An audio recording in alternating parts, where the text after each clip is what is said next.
ന്യൂസുകൾ കൊടുക്കുന്നു. സാമ്പത്തിക ക്രമക്കേടെന്നാണ് പറഞ്ഞിരിക്കുന്നത്. അതാണ് നമുക്ക് മനസ്സിലാകാത്തത്.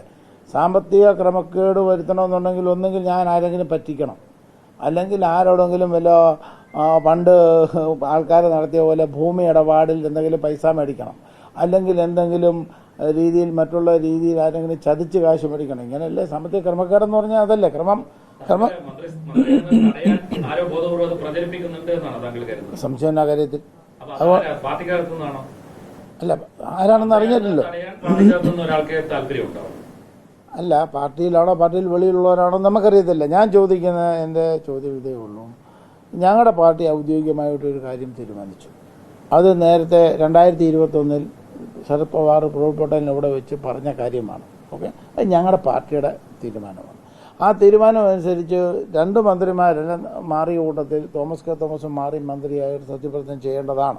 അതിനെ എന്തുകൊണ്ടാണ് നീട്ടിക്കൊണ്ടുപോയെന്ന് ഇപ്പോഴും എനിക്ക് മനസ്സിലാകുന്നില്ല. എന്തായിരുന്നാലും അങ്ങനെ കാര്യം നടന്നു. അത് ശരത് പവാറിനെ ബോധ്യപ്പെട്ടപ്പോൾ അദ്ദേഹം പി സി ചാക്കോയുമായിട്ട് ബന്ധപ്പെട്ട് ഈ വിഷയം സംസാരിക്കുകയും പി സി ചാക്കോ ഇതിനൊരു തീരുമാനമെടുക്കുകയും ഔദ്യോഗികമായിട്ട് ശരത് പവാറിൻ്റെ ലെറ്റർ മുഖ്യമന്ത്രിക്ക് കൊടുക്കുകയും ചെയ്തിട്ടുണ്ട്. ഇത് ഇന്നലെ നടന്ന സംഭവമാണ്. അപ്പോൾ ഇത്രയും കാര്യങ്ങൾ കഴിഞ്ഞിട്ടും വീണ്ടും അത് നീട്ടിക്കൊണ്ട് പോകുന്നതിൽ എന്താണ് അതിനകത്തുള്ളതെന്നുള്ളത് CM വെളിപ്പെടുത്തട്ടെ.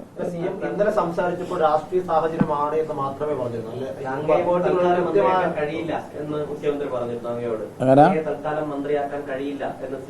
അങ്ങനെ പറഞ്ഞിട്ടുണ്ടെങ്കിൽ പിന്നെ ഞങ്ങൾ ഇങ്ങനെ ഒരു പത്രസമ്മേളനം നടത്തേണ്ട കാര്യമില്ല. അത് പിന്നെ അങ്ങ് തിരിച്ച് പടവും മടക്കി അങ്ങ് വീട്ടിൽ പോയാൽ മതി. ഈ രാഷ്ട്രീയ സാഹചര്യം ഇതുകൊണ്ടാണ്, ഒരു രാഷ്ട്രീയ സാഹചര്യം മാത്രമാണ് അതോ എന്തെങ്കിലും പ്രത്യേക എന്ന രീതിയിൽ വിശദീകരിക്കുകയോ വ്യക്തമാക്കുകയോ മുഖ്യമന്ത്രി നിങ്ങളോട് ചെയ്തു?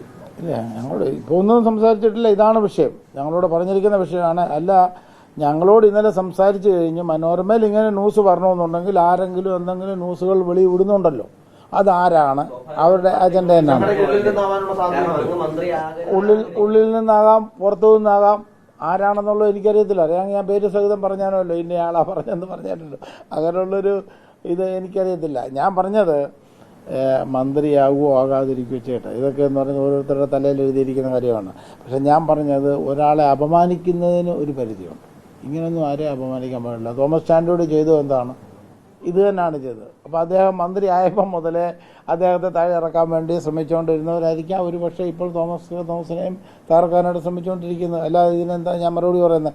ഞാൻ പറഞ്ഞ ഇതേ ഉള്ളൂ, സാമ്പത്തികമായിട്ടുള്ളൊരു ക്രമക്കേട് Thomas K Thomas നടത്തിയിട്ടുണ്ടെന്ന് Malayala Manorama പോലുള്ള ഒരു വലിയ പത്രത്തിൽ വന്നതിനെ ശക്തമായിട്ടും അപലപിക്കുന്നു.